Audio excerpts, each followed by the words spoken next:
And you know what? LeBron, 35,000 points. 35,000 points. Number 3 scorer in the history of the NBA. Is he going to break the record? Is he a greater scorer than Kobe? Is he a greater scorer than Mike? We got to chop it up. What do y'all think about that? 35,000 points as of this right now, this season for LeBron James. You know, congrats to LeBron for his accomplishment. You know, that's definitely crazy. I do think he will, when it's all said and done, you know, it doesn't look like it's stopping anytime soon. So I think he's going to probably be top 10 in like every stat in the NBA. Yeah.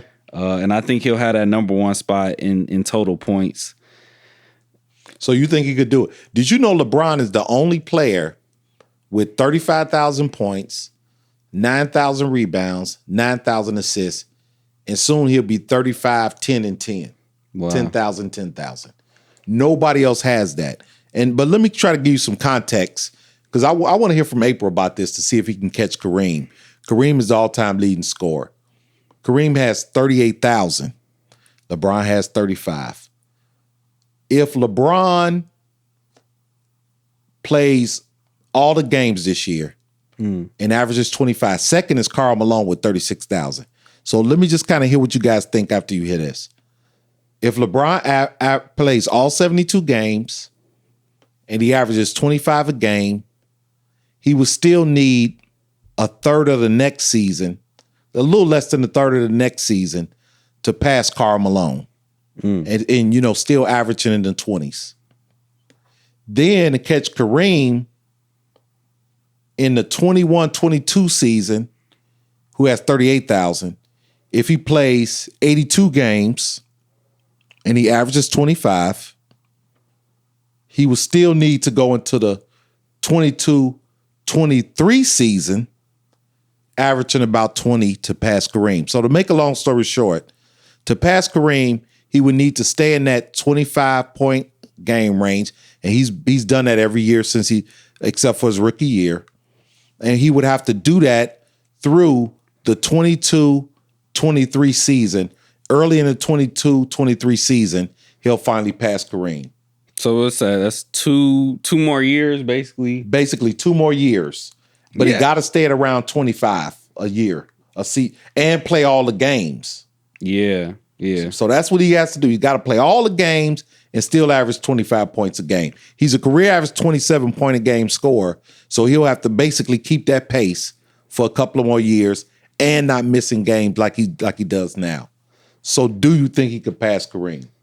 Yeah, I think he could definitely do that. I mean, there's no signs of slowing down right now for Bron. You know, I can see him playing 3 to 5 more seasons. So even if, you know, he doesn't play every game or whatever it may be, I think he could definitely get it by the time he decides to hang him up. Now, that'll help him, right? If he plays longer, then the averages could go down, the games could go down. But that's a big ask. That might push it to like 24, 25. Yeah, I mean, do you think he don't look old to me? Yeah, he's not showing any signs. And but back to your original question, is he a better scorer than Jordan or Kobe? You know, as impressive as the numbers are, you got to go at the eye test, and I got to say no. You know, because to me, as great as LeBron is at putting the ball in the basket, he's still not a scorer. You know, if somebody had to hit a shot, you know, game on the line, LeBron wouldn't be the first person I would pick. And I think for many basketball fans, he wouldn't be as great as he is. He wouldn't be the first name that comes to mind.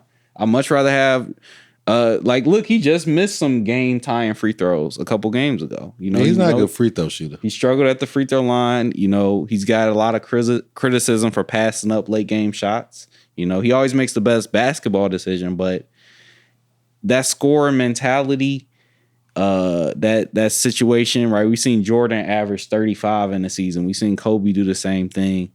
I think, you know, they're true scorers. They're go-get-it type players. LeBron is a facilitator at heart, but, you know, he's just so good. He can put up points as well. But he's averaged 27 for his career. Yeah, I mean, like I said, the stats are impressive, but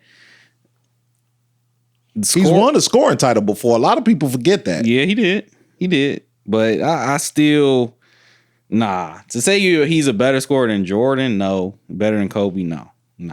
What you think, April? Do you think Bron, if he, and let me put an if on there too, because I don't want to just leave it. It seems a little too obvious if I leave it flat. If he passes Kareem, the 38,000, he might hit 40,000. Is he a greater scorer than all of them, to be honest, including Kobe and Jordan? I would have to agree with Mike Burr on this. And even if he does surpass Kareem's record and he has the most points ever in the NBA, he's not a scorer. He just has, I think it's a great argument to say he probably has the highest basketball IQ in the history of the game, which has led him to get those points. But down in the clutch, that's not the player that comes first to my mind. If I could think of all the players in the history of the NBA, but he hit a lot of game winners though. But but when it comes to like who would you want down in the clutch, it's Game 6 NBA Finals, and you got choice Kobe, Michael Jordan, LeBron. LeBron's going to be in third place for me. Okay, well let me ask y'all. That's a good lead in. Who would you take in the order? Game on the line, Game 7, NBA Finals. Who would you want taking that last shot? Jordan, Kobe, LBJ, Mike Burke? I mean, I think April got the order right. Jordan, Kobe, and then Bron. You got to take Jordan first. I mean, 6-6 in the finals. The GOAT, and then you got to take Kobe next. And then Bron, like you said, he's, and don't get me wrong, like, there's no disrespect. He's hit a lot of game winners. He's made a lot of big plays, but he just doesn't have that killer instinct. If I was betting on the game or something, I'm putting my money on Jordan. Now with that, saying he doesn't, I think he does have a killer instinct. I think he just has a different killer instinct. What does that mean? Well, I think LeBron, honestly, on the court, he's more just a nice guy. I think that Jordan and Kobe were like mean. Exactly. And right. Well, maybe that's the point. Huh? Okay. Exactly. I guess that's the point.